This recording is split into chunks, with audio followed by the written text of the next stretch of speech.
Honorable Ugochinyere to Bola Ahmed Tinubu, what has the Igbo done to you?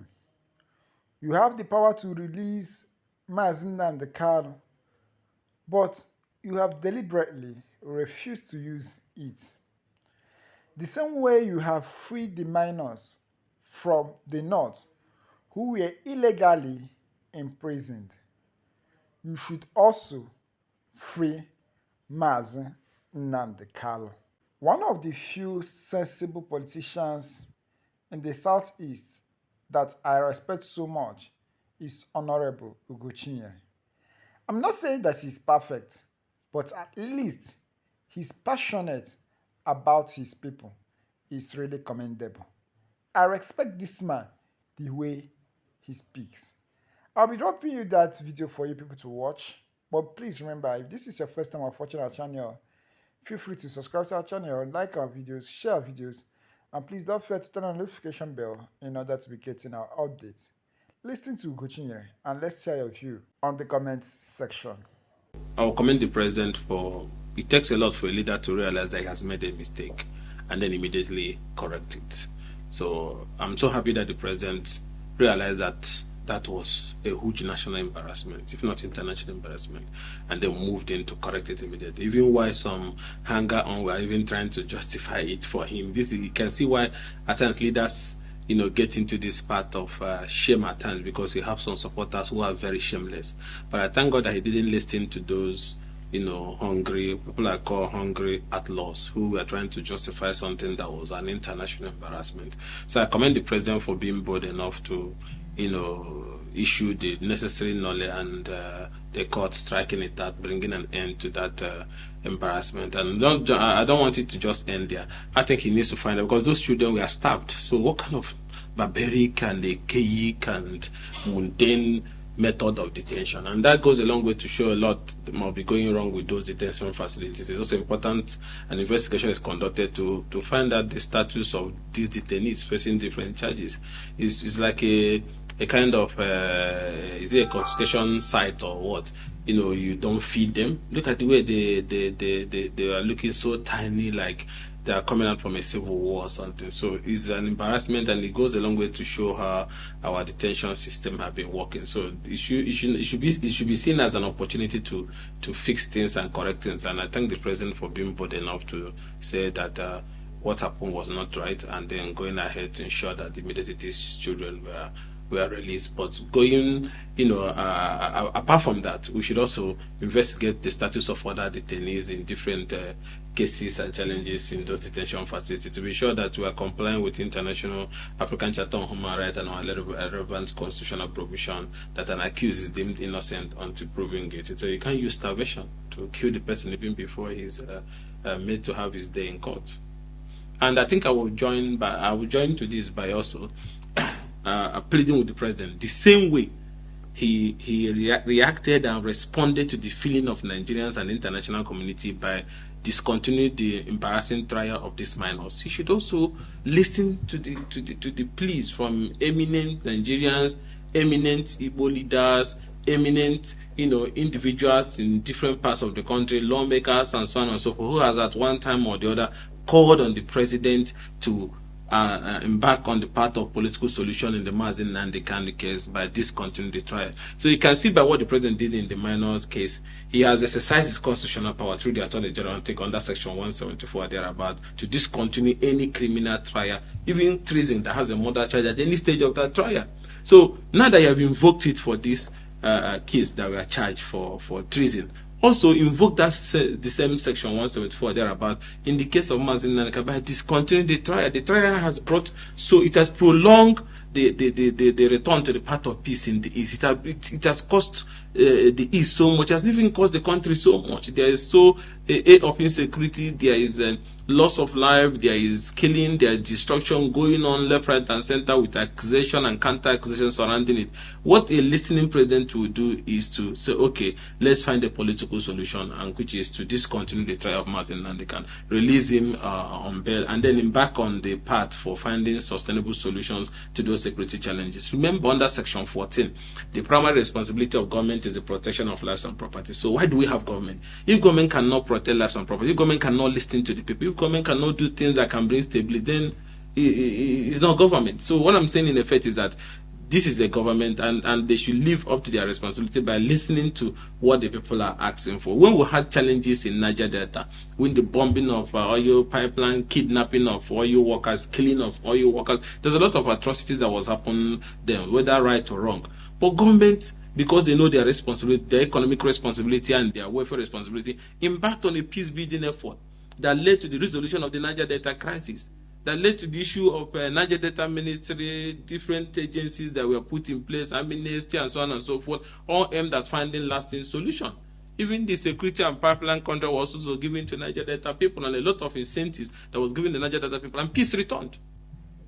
And then when you had challenges in North Central, Buhari government was tinkering around grazing route, farm settlement, and all sorts of things, even though some of them people didn't find it funny. Those one that has to do with taking away people's land, because they believe that some of the businesses that are leading to this conflict are private businesses, so they should be handled the same way private businesses are being. But government still went extra mile for that to say, okay, let's see how we can help them as Nigerians to be able to do their business in a way that it is less criminals and so on and so forth. So government did that.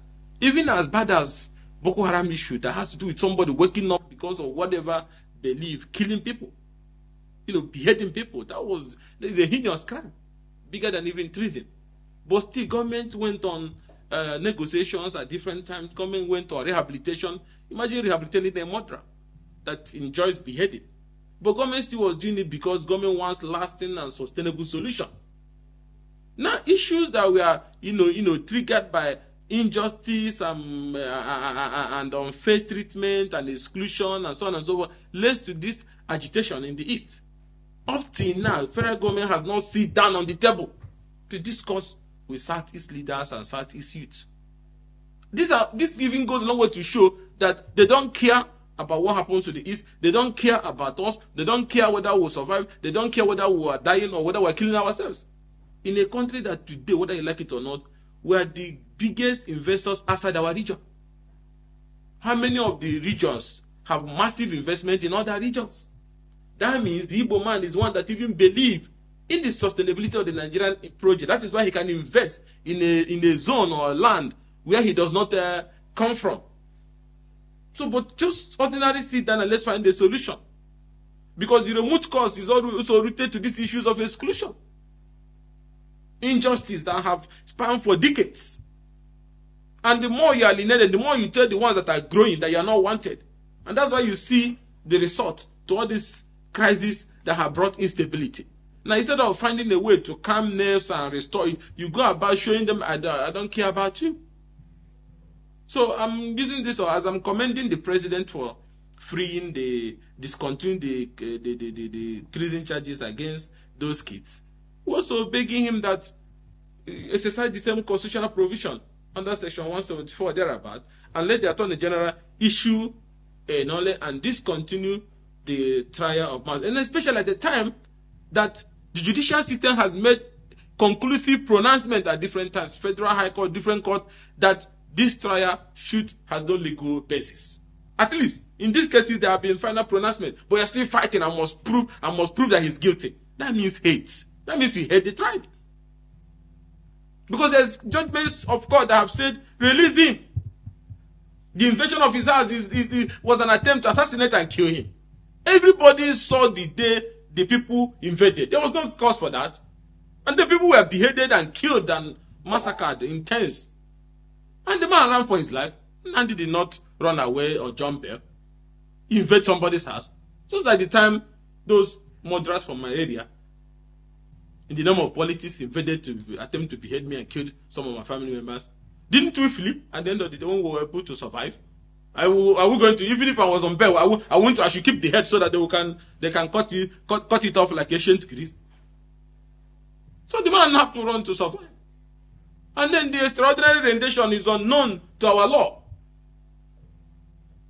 It was a clear case of kidnap and abduction, which the court have also declared as illegal.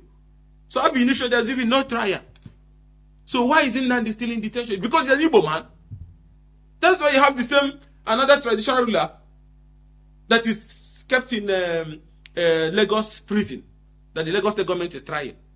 Because he said, if you don't stop attacking our businesses, if you don't stop killing our people, we are going to bring help to defend our place. Instead of you dealing with the hate that your people are projecting there in Lagos, that is leading to killing of our people, burning of our businesses, because we are exercising our constitutional right to either vote or choose leaders. You went after the traditional ruler who spoke in defense of their people because they're an Igbo person. Other people in that same Lagos, both the traditional ruler has called for genocide against our people. None of them were charged. But he now said that if we don't stop burning this market that Igbo people are trading, if we don't stop throwing us into lagoon, if we don't stop attacking our people, that I will invite the ESN to come and defend the people in Lagos. That's what he said. And then all of a sudden, they dump him in court. They are prosecuting him and they have dumped him in Kirikiri. That our traditional ruler is still in Kirikiri for almost 3 years now or more. They're not ready to prosecute him. Shawolu left him there. Because an Igbo man. So if we want to be one Nigeria, we should be honest and stop being stupid about the lies. In Igbo, they say, when you do the child the way you're doing this other child, they will be happy. Are you doing us the same? You're not doing us the same way. Do we want to build a country, a nation, or are we running a geographical expression like Awolowo also said? If we want to build a nation, that even though the tongues and religion may differ, but in brotherhood we can still stand, then you have to behave like a family, like a brother. You resolve the Igbo issue. Don't pretend like you don't know it's existing. You will not have stability. Let us see ourselves as one honestly and root it on that principle of justice, equity, and fairness. If you know what if they do to you, not like, why are you doing it to an Igbo person? So it's on that ground that I'm asking the president that is long overdue. It's time to respect those judgments of the court and stop this judicial. The court freed him. You went again. You fight another. No, it's not necessary. We're looking for peace and stability. 70% of our people today will take Mr. President seriously when he talks about building a nation, uniting our people, bringing us together, making us to believe that he's about to renew hope, which includes justice. You have to renew my faith in the justice system, in the equity system, in the fairness system. That our people, 70% of our people believe that if President wants us to take him serious, he should first of all release Mazi Nnamdi Kanu and find a way to go to the table to find a permanent political solution to the challenges facing our people. Then we can take him serious. That's the way our people feel. Any of the Igbo leaders can come to Abuja and be lying to him. Those ones I call outlaws. They can be saying all sorts of nonsense. But down there in our place, they want this issue resolved. So that our people can now pick up what is left of their lives and move on. Because this issue is causing instability in our place. Farming activities is zero. Businesses are going down. Most people are no longer returning back. So resolving it starts with, okay, political solution, we'll give him bail. Then we'll go to the table and look at the issue. There's issues that led to those agitation. Those issues have been with us since 1960. Democratically, that's now worsened with so much hypocrisy and incompetency and so on and so forth. They were now flashing it in our face like we don't belong. It's not about Nnamdi Kanu. Even if you take out Nnamdi today, the other generation that is coming are also having the same feeling rooted in their hearts. You see, have another person rise up. So finding a solution to them, a permanent solution should be the concern of every genuine leader. Because for how long are you going to keep treating people like that and expect them to believe? In this era of technological advancements, social media and everything, information moves so fast. So it's not the way you can hide informations. People have opinions based on your actions. And coming from somebody who has fought the Deco days, democracy, inclusion, and so on and so forth, I'm just surprised that we're still having this conversation 1 year or going to 2 years in office. Just because of Abiola's election that was robbed. They floated the Deco, they fought. Some of them were charged for treason. There was bomb blast that time, remember. Even though there was accusation whether it was Abacha that was throwing the bomb or it was the Deco people, them Tinubu them were throwing it. There were the same transmitter Nnamdi Kanu was using. Fire meet them and Tinubu we had their own transmitter, radio Kudra, radio this. They were transmitting into the airways because they said they wanted the mandate to be restored. Now these people are asking for justice, equity, and fairness. The same thing. So what to do? The Nedeco issue and the bill issue was resolved by compensating them with allowing them to run for the presidency by almost all the key stakeholders. Since that time, they have ruled almost 2 times now. But nobody cares about our own people. So how do you think the young people are feeling down there? They feel disconnected. They feel angry. In a country that they are working so hard for. All they are asking is for justice, equity, and fairness. That all this selective application of democracy, selective application of the justice system, selective application of political opportunities, selective application of the electoral, everything that has to do with the East, the method is different. Even the way you mount roadblock in the East, like is an Afghanistan that America just left from. From just Asaba, you be coming from Abuja, 1 or 2 checkpoints. By the time you get to Asaba, you are trying to cross the river Niger. From that place to where you see 48 checkpoints. What are you doing there? Still, crime is still everywhere. It has turned into a toll collecting point for police or security agencies who are on those roads. Extorting the people, making them feel like you just want to annihilate them at all costs from all fronts. So these things are wrong. And like I said before, a true nationalist will focus and believe that equity, justice, and fairness is the fulcrum and the foundation for a united and peaceful country. Anybody that is talking about peaceful country without discussing the sacred core principles of justice, equity, and fairness is talking nonsense. You cannot have a united country, you cannot have a stable country without sitting down to address these core principles of justice, equity, and fairness. Not just by addressing it, but showing it in your body language and conduct.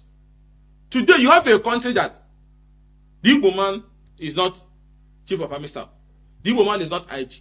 The Igbo man is not DG of DSS. The Igbo man is not Customs CG. The Igbo man is not Immigration Head. The Igbo man is not Central Bank. The Igbo man is not Finance Minister. The Igbo man is not Federal Inland Revenue. The Igbo man is not Director of Military Intelligence.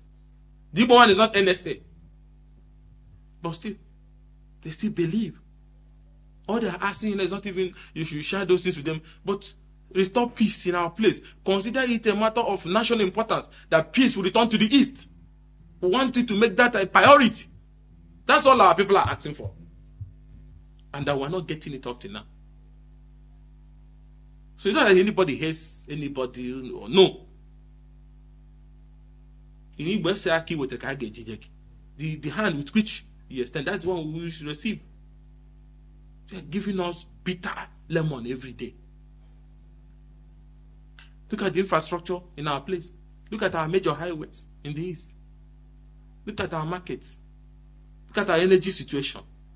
Look at the employment rate of our people in civil service. Look at the business opportunities available. Everything is self-help for our people.